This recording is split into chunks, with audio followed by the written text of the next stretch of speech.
bisa dibuka pasang, Pak? Bisa.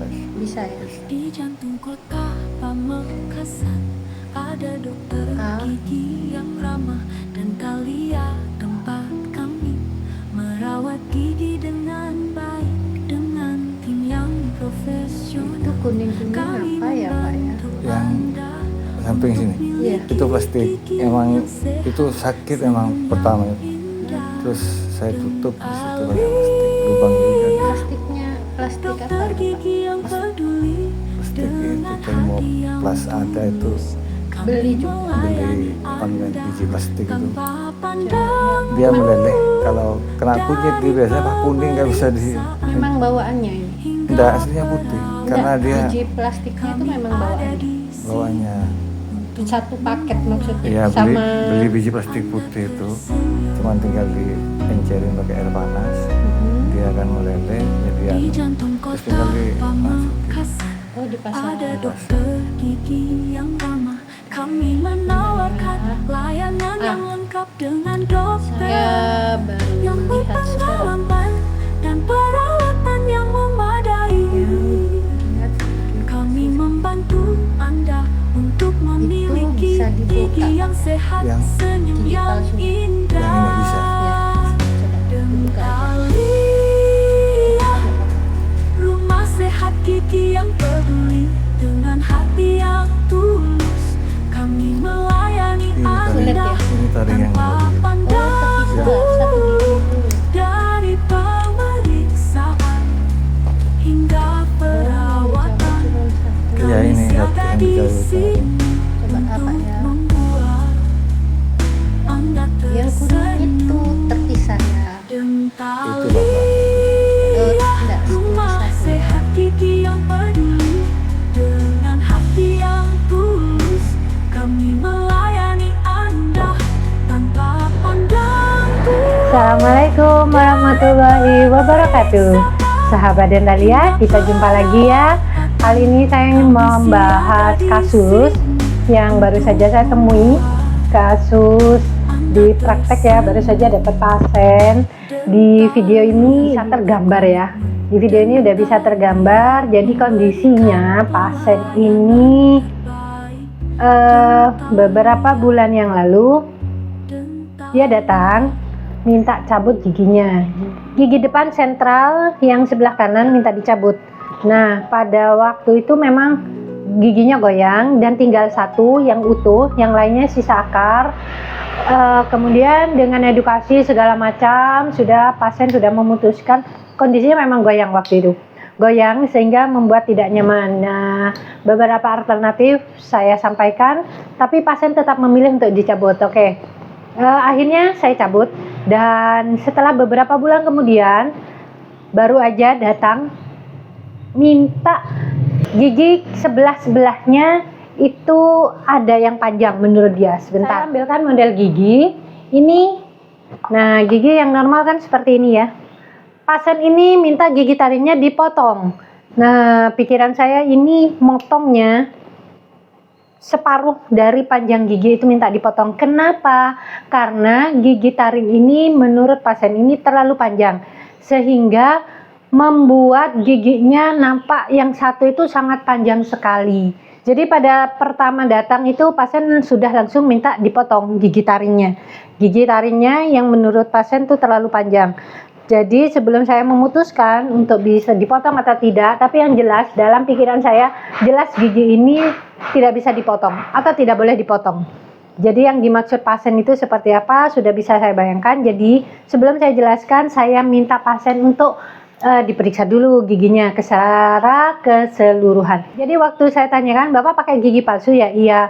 Buatnya di mana? Maksud saya apakah di dokter gigi atau di selain dokter gigi? Nah, pasien ini menjawabnya di luar prediksi saya. Ternyata menjawabnya buat sendiri. Hah? Jadi saya langsung buat sendiri.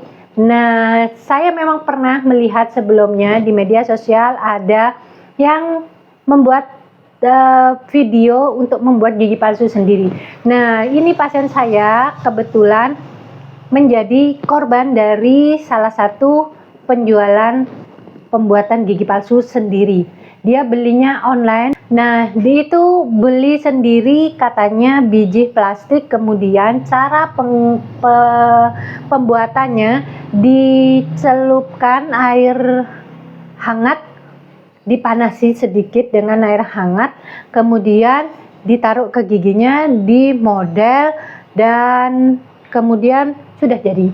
Nah, giginya seperti ini. Jadi saya suruh buka ya, tadi ada di videonya. Saya buka, ternyata ya benar, di dalam giginya masih ada sisa akar. Di dalam gigi palsu itu masih ada sisa akar, yang dicabut hanya satu gigi yang pernah dicabut ke saya dulu. Nah, yang lainnya sisa akar.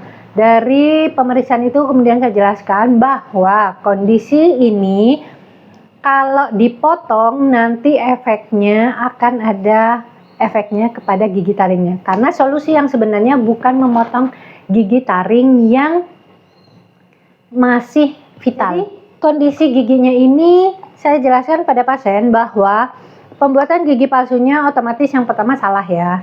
Pembuatannya salah, bukan di dokter gigi, kemudian bahannya pun tidak bisa dijamin apakah sesuai standar kesehatan atau tidak. Yang jelas tidak, karena dari standar kesehatan tidak akan ada penjualan untuk pembuatan gigi palsu sendiri. Kemudian cara pembuatannya pun juga pastinya tidak sesuai standar, karena bukan profesional yang seharusnya membuat ya. Nah, dari kondisi ini keluhannya kan karena gigi taringnya itu terlalu panjang sekali sehingga mengganggu secara visual maupun pada saat penggunaannya. Nah, kondisi ini sebenarnya yang bermasalah bukan gigi taring yang tinggal satu itu, tetapi gigi palsunya yang salah. Gigi palsunya yang salah, pembuatannya salah, yang membuat salah, bahannya pun juga, kemudian prosesnya itu semuanya salah sehingga hasilnya pun salah. Dan jika gigi taring itu dipotong, ini gigi taring ya, giginya misalnya ini gigi taring, di dalam gigi itu ada ruang saraf. Pernah kita bahas sebelumnya, di dalam ruang saraf itu ada saraf dan pembuluh darah. Jika itu dipotong, panjangnya gigi palsunya itu separuhnya gigi taringnya, sehingga gigi taringnya nampak lebih panjang. Seharusnya gigi palsunya itu mengukur panjang gigi menyesuaikan gigi taring yang tersisa, sehingga nanti gigi taringnya tidak terlalu panjang. Dan pembuatannya itu akan rata dari kanan ke kiri, tidak hanya mementingkan yang gigi depan aja. Kalau dia asal membuat, memang tidak akan kontak dengan gigi atas dan bawahnya, dan gigi taringnya nampak lebih panjang sendirian. Kalau itu gigi taringnya dipotong mengikuti panjangnya gigi palsu yang salah tadi, otomatis nanti memotongnya akan kena ke ruang sarafnya ini. Ruang sarafnya akan terpotong dan ini akan terbuka, dan sakitnya itu minta ampun, luar biasa. Kenapa? Karena gigi ini masih vital. Jadi pasien itu juga bertanya, "Dok, kenapa kalau gigi yang lain punya saya enggak sakit?" Karena gigi itu tidak vital, jadi sudah tidak ada sarafnya. Sedangkan gigi yang ini masih vital, masih berfungsi, masih sehat, masih bagus, dan masih kuat. Kalau untuk dicabut ya otomatis akan kehilangan penyangga jika nanti suatu saat akan dibuatkan gigi palsu. Jadi solusinya, kondisi ini bukan memotong gigi taringnya, tapi membuat gigi palsu yang sesuai standar yang nantinya akan diukur mengikuti panjang gigi yang tersisa tadi untuk diukur, untuk dibuatkan relasi antara atas dan bawah. Jadi tidak hanya relasi atas bawah, vertikal horizontal juga. Jadi kedua-duanya vertikal dan horizontal sama-sama diperhitungkan. Vertikalnya dengan gigi bawah supaya panjang giginya nanti sama semua, kemudian dengan gigi bawahnya juga akan cantik seperti ini. Dan untuk relasi kanan kirinya itu juga akan rata, akan lurus, akan seimbang dan harmonis. Atas bawah, kanan kiri semuanya nanti akan dibuat proporsional. Jadi tidak asal membuat gigi. Nah, bentuknya pun yang ini di video ini kan bentuknya untuk gigi anterior, gigi depan tidak lancip. Harusnya dia lancip ya, tidak ada cupsnya, tidak ada permukaan datarnya. Jadi ini lancip, insisal ya. Jadi bentuknya insisal itu hanya ini aja, bentuknya lancip, hanya berupa garis ya, bukan berupa bidang. Bidang itu yang di video ini kan berupa segi 4, jadi nampak seperti gigi geraham atau gigi belakang atau minimal gigi samping ya. Nah, jadi solusinya itu bukan membuat gigi taringnya dipendekin, tapi gigi sisa akarnya yang tersisa ini dicabut semua, tentunya bertahap, disesuaikan dengan kondisi pasien.